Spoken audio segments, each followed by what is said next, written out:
I'm here on top of Whistler Mountain with Scott from Google, and we're talking about something that is completely revolutionary. It is the physical web. Scott, tell me more about that. The whole idea right now is that so many people need to have an app for every single smart device in their life. So if you start to have more and more of these things in your life, you're going to need to have thousands of applications. The whole idea is let's flip this around. Walk up to any smart device and be able to use it with just a click. And we're trying to basically push the abilities of the web into the physical world.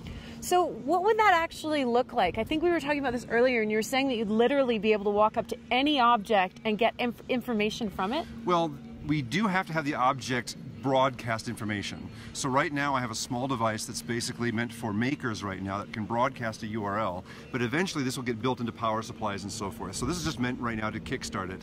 And the idea is if you're broadcasting the URL, then once you have the software in your operating system, it means that you can see anything around you and then just pick from a list. But it's very privacy focused. It's not meant to track you in any way. It's just like when you want to look around, you can find it, and then you can kind of click on it and go to the right page. And you were talking about this type of technology actually being in physical things like a pet's collar or a vending machine or stuff like that. Right. So once you start realizing that anything can have interactivity, kind of trivial things can have it. So you'll have a dog collar, a suitcase tracker tag, your toaster oven will give you warranty information, a vending machine or a parking meter. Almost anything can talk to you, but right now it's too hard because who wants to install another app? And how does this fit in with the concept of Internet of Things? It's really meant to be a gateway to the Internet of Things. And so if you walk into a house that has a smart lighting system, you may have a lot of smart light bulbs, but you don't want to talk to each light bulb. Here you can just talk to the lighting system or the stereo system or your front door and that kind of stuff.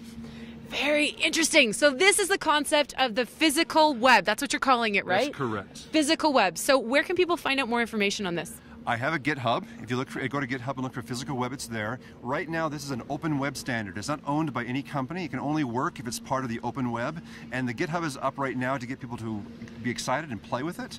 But it is not consumer ready right now because we want people to look at it, to criticize it, and to kind of give us some feedback. So it's really meant to be designing in the open. Okay, there you have it. Geeks, come on, we're ready for you. That's Scott from Google. Thank you. Thank you very much.